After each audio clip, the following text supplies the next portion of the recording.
different organizations have different personalities. You have some organizations that always look like they are running around like chickens with their head cut off. They're always firefighting. And you can look at their spend and say, well, wait a second, all of your money is on respond and recover. It's not on detect and prevent. This is a Security Weekly production. Security Weekly is a resource of Cyber Risk Alliance.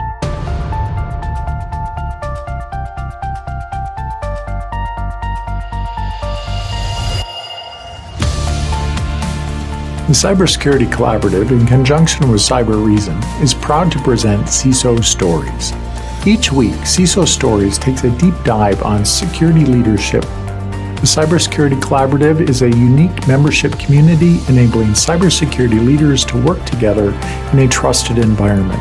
To learn more, visit securityweekly.com/CSC. I am your host, Todd Fitzgerald, and this week we welcome Kevin Richards, President, Cyber Risk Solutions at X Analytics and former International ISSA President. Hey, Todd, thanks for having me. That's actually an interesting story. I didn't start out to be in the cybersecurity space. I was really more of a networking guy, and I happened to be part of a government project where we were doing some really, really cool things. And the notion of rootkits and the ideas of looking at packets and how you can manipulate them to do things that maybe they weren't intended to do as part of this government project so I got immersed in the what now we would call cybersecurity, what then we called network security. When I got done with that project, I realized that I had a strong affinity for the subject matter and how we could manipulate an infrastructure in ways that weren't really anticipated. And then thinking about it in terms of how would we stop it? And what I found early on in my career is that I understood it very well. And I could explain it to others really well. And the more I got into it, the more that I could explain it, the more I could talk to business leaders, the more they got me into it even deeper. And so it was kind of by accident because I was a networking geek, but it's turned out to be a really foundational part of my professional career. Well, and you've obviously been very successful at that. You've led cybersecurity consulting for several large consulting firms in helping many clients out there improve the maturity of their cybersecurity programs. Oh, thank you. Yeah, it's one of those things that I look at this at a very kind of personal level. I've been fortunately on the side to help companies fix some problems. I guess it's fortunate for me and unfortunate for them. But one of the things that I've tried to really do is understand the very real angst and concerns that the business leaders have on how to get better. And you see in their eyes and the look on their face when they just feel frustrated with what they're up against. And if you can help walk through those landmines with them and help them kind of emerge the other end, it's been both for me personally and professionally, it's been a good thing for me to be able to show that there is a light at the end of the tunnel. And it's not just despair and negative. It is actually a problem space that we can address and maybe not solve it, but we can actually actively make it better. Do you think that many business executives' eyes are just glazing over when the security person walks into the room? Oh, they are. They're absolutely it glazes over. And in fact, one of the things I've been doing really a lot for the last maybe 10 years is I do a lot of board meetings, and I see the CISO or maybe the CIO gets to go and they get to present. And the minute the first acronym comes out, the board, it's like a shield goes up and they just give up. They struggle with the technological nuance, which is hugely important as a practitioner But when you try to bubble that nuance up, I had an analogy that was given to me by a friend of mine who was working at a think tank, and he was analyzing the impact of plane crashes on the economies and the societies and these huge, awful events, and was thinking about this big picture. And then he said, sometimes it feels like us cybersecurity people, we get inundated by looking at rivets on the plane as opposed to the big picture of the problem that it could cause. And I think that's part of the narrative when the technology, techno speak acronyms come to the board, they just get frustrated and they just shut down because they feel like you're not seeing the big picture of things. As somebody who flies a lot, that is really a great analogy. I really love that. I mean, the business people are focused on passengers and revenues and operations and how do we get the planes off and everything. And you have this person who walks in the room and he starts talking about the rivets on the plane. And someone needs to look at rivets. And I'm sure that there's probably materialistic differences, but it's, I don't know how many rivets are on a plane, on a jet plane, millions. But we treat every rivet like it's the most important thing on the planet. And that's what I think loses the business. I remember my father was an electrical engineer, and he was always so proud when he fixed the snowy picture on our color TV set, which was a novelty in those days. And he would come up from the basement. He would start telling my mother about all the diodes and transistors and tubes that he replaced in the TV set. And she said, I just don't care. I just want to watch the TV. It's great that Right. you know this stuff, but I don't need to know that. Exactly. So you wrote a great piece called Creating Budget Where There Is No Budget for the CISO Compass book, Navigating Cybersecurity Leadership Challenges with Insights from Pioneers. And I'd like to take through that piece. What do you mean by that, by creating budget where there is no budget? Yeah, it's actually, again, part of the experiences that I've had working with chief information security officers and CIOs. Invariably, we have a finite amount of money. We all wish we had unlimited budgets, and we don't. That's an economic reality. And there are always projects that fall below the line because you have to prioritize. You have to make a decision on what you're going to spend this year and what you're not going to spend, or what you don't have any more money to spend on. And as I was working with a number of companies, one was just a major organization that had grown like a lot of enterprises grow through acquisition and expansion, and another that was in the process of going through an acquisition. And I had the same effort that I did, but it was two different settings. One was, the stuff was already there. The second one was I had two organizations that were mushing together and they were looking to find efficiencies. Now in the M&A space, there's always expense benefit that you would expect because, you don't need two of everything. So I'm going to get rid of half of that. But what's happened in the cybersecurity space is that we collect things, but sometimes we never get rid of them when we stop using them. And so as I was looking at it was a major enterprise, global in scope. They had grown, they'd acquired a lot of organizations. And I started looking at their cybersecurity tools, their inventory of tools and consultants. And some things just jumped out at me. They had 14 products for the endpoint. Now, not all 14 were on every computer because you had stuff for Windows boxes and Apple and different servers, but they had 14 enterprise-wide licenses that they had purchased. Now, 4 of them were antivirus. And I was like, well, can't you just pick two. Just pick two, and we'll put two off to the side. And they had 3 enterprise-wide SIM environments. I'm like, can't you just pick one? And I went through this. They had 2 DLPs. They had all these things that, as they acquired, they never went through the rationalization process.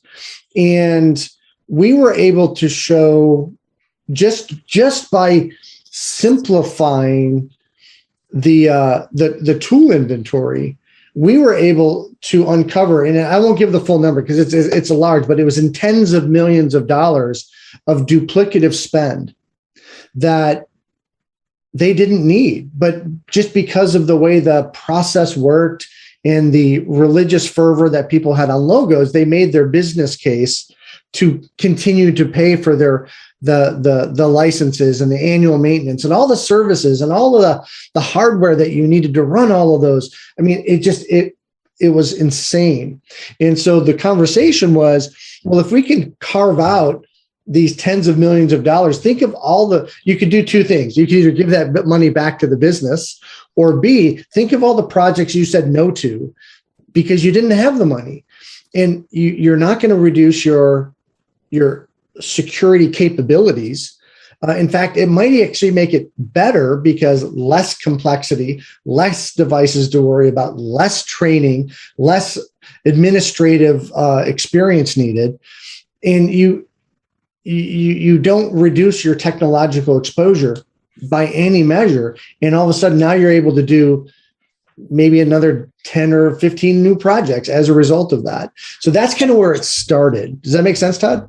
Yeah, so I can see where you could save a lot in training and hardware and licenses and all of that. And I think that's great. How do you convince the security people that brought in these tools, that have some ownership to the tools, that now we're going to take out these tools and the environment is going to be just as secure as it was before or more secure? Yeah. Now you're talking about probably the hardest part of the problem. Being an old networking guy, you have the OSI models, you got the 7 layers of the IP stack. We'd always joke that there's layers 8 and 9, and it's basically politics and money, which are the top ends, which are much harder to solve than the other part of the technological stack. And ultimately, the first is the acknowledgement that all of the tools that were purchased for a good reason. And most of the tools that we saw the duplicative spend on in this one organization, it wasn't when they were merged together, it's they had bought them while they were on their own, their independent organization. And when they merged the organizations, they just never went through any rationalization process. Maybe it was because of some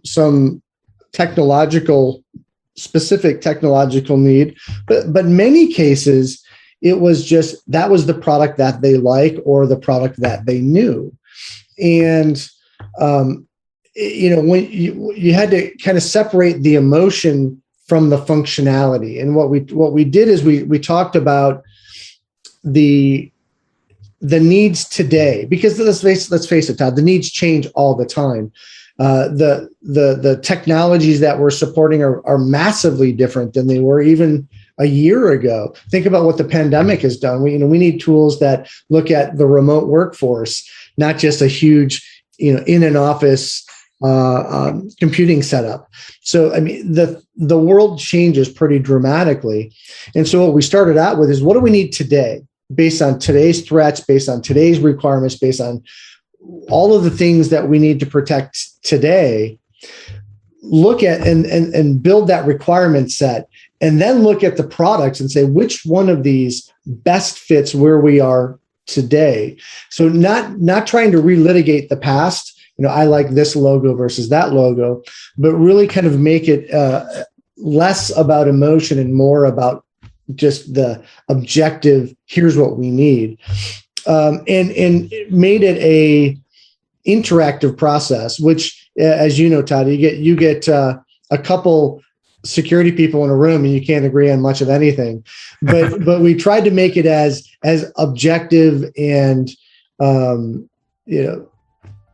Well, I'll just say as objective as possible.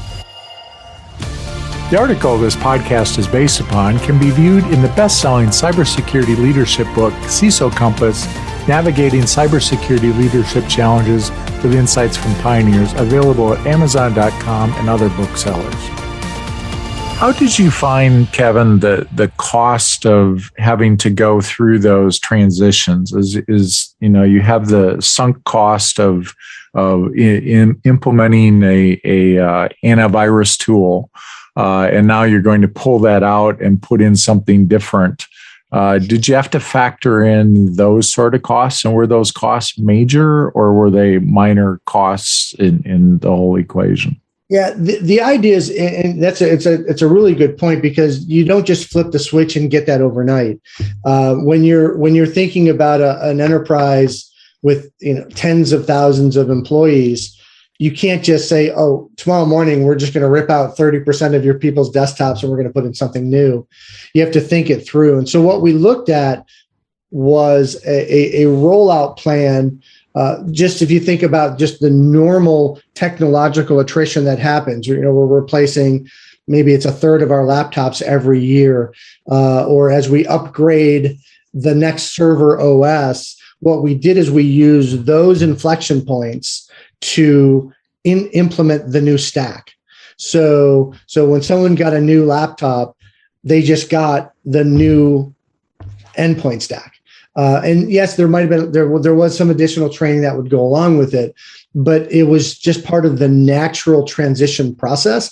They were going to be getting a new device anyway, and I'll just not to pick on product names, but instead of Symantec, they got McAfee or whatever the answer might be. Right.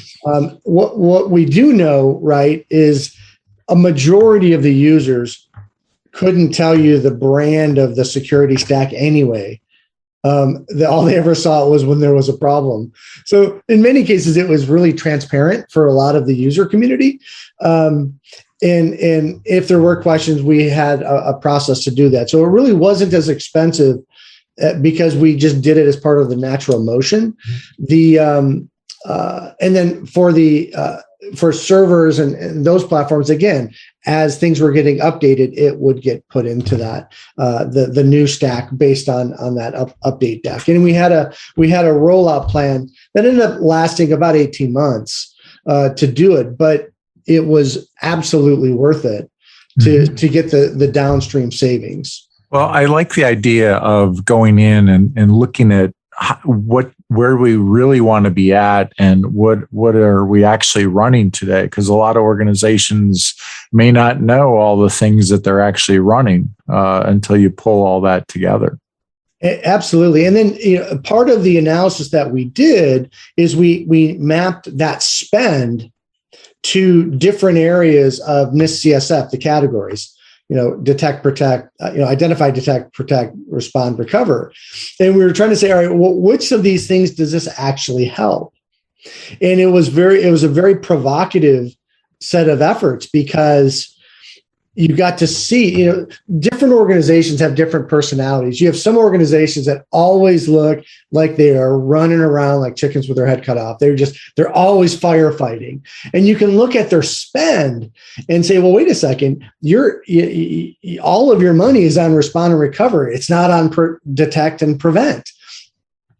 You can look at this and you can almost start seeing the personality.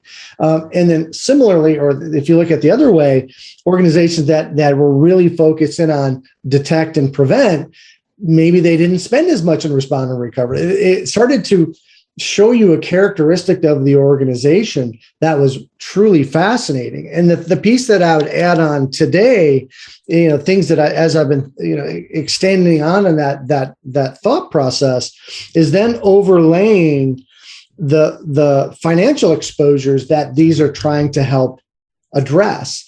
So not just looking at, okay, we spent the money and here are the NIST categories, but did it actually reduce the financial exposure as a result of this net new capability? And in bringing, again, that business context into a highly technical domain. I mean, that's really interesting because you're using the tools an organization is using to really look at where is the spend really happening, and are we protecting things, or are we spending more things on detecting and recovering things? I think that's a really interesting point. Are there technologies that you have found that in going through this process over time and over your career that you're saying, we were focused on these technologies years ago, but there's a better way to do that now, and maybe we should be looking at technologies that are replacing other technologies. Are we seeing? I guess I'm wondering, what are those technologies that are actually replacing or eliminating the need for other technologies that we implemented earlier on? That's a great question. This is a little bit of a look into the crystal ball, but kind of look back and say, how smart were we when we made this last decision? There are some things that we need to do that we've always needed to do that aren't sexy, but just help tremendously. I think about a solid asset inventory, being able to do effective vulnerability and patch management. I mean, those two alone could solve a significant percentage of exposures that we have right now. Not sexy. The technologies have gotten better to be able to roll out patches and updates. Asset inventories have always been elusive, especially now as we put things out into the cloud and we've outsourced all kinds of processes. That's obviously tough as well. But if I know what to protect and I can keep the hygiene up, that's going to solve a lot. And there are some really good technologies to do that. I think right now, the ones that I think are probably the most impactful in that I think we're doing differently today than we were even a couple of years ago. Multi-factor authentication. I love where a lot of organizations are going with passwordless approaches. They're just using the MFA, multi-factor authentication, as the foundation. And I applaud Brett Arsenal from Microsoft for being courageous to say, we're not going to have passwords anymore here. Because they don't work, they're expensive. People write them down, they choose bad words anyway. So why don't we just use some technology through your phone or some other device, and we're going to use multi-factor authentication, and that's what's going to help us with that authorization and access component. That's a huge technological add. And by the way, when I think about the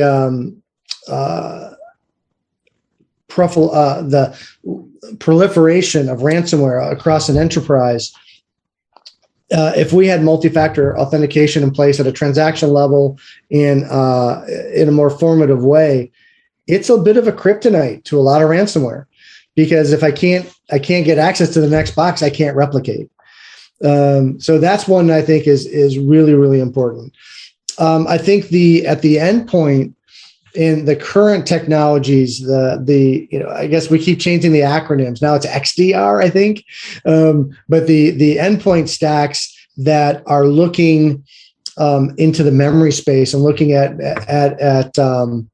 the malware that never actually writes a file, just it persists in memory and then does what it needs to do from there.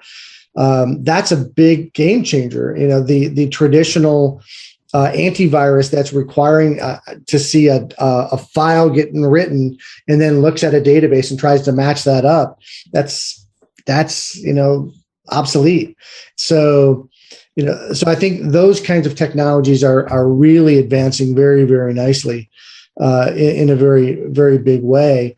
And then I think about the whether we're going to call it AI or some kind of analytical response, automated response to attacks. I think that we need to be looking at these technologies. If we are sure it's an attack, cut it down. Block it at the firewall, block it at the network layer so they can't go any further. I think one of the biggest changes that has happened, Todd, over the last 15 years is the thought process of, in the early days, everything was fail open. If something broke, open everything up so that the business continues to run. Because of the massive losses due to ransomware and denial of service and intellectual property theft, the businesses have changed their tune to being fail closed. And if we have to say we're sorry to our customers, but we protected their identity, they think they'll get over that. They'll appreciate us. And that is a new emotion. That wasn't the case even 5 years ago. That's a great point. Well, thanks, Kevin, for taking the time to write your piece for the CISO Compass book and to talk about this at a deeper level. So we really appreciate it. Any last comments you want to make? I think first, just thank you for having me on. I think the big thing here is we can think differently about the cybersecurity problem. It's not just a technical problem, it's a business problem. Our job isn't to protect servers. Our job is to protect the balance sheet and to protect customers and to protect the shareholders. And when we think about it on a bigger scale and we use these kinds of economic viewpoints to add to our technological expertise, it's a much more robust conversation for the business leaders, for board members, and for our communities. And so I would encourage every CISO to start thinking about the power of cyber economics in addition to their technological skills. Well, thanks, Kevin. And I think you've given some great insights here to find that budget to really help people grow their security programs. So thank you very much. Thank you. Cybereason is the champion for today's defenders, providing an endpoint security platform to prevent, detect, and respond to malicious operations on computers, mobile devices, servers, and the cloud. Cybereason. End cyber attacks from endpoints to the enterprise to everywhere. Learn more at cybereason.com/CISO stories.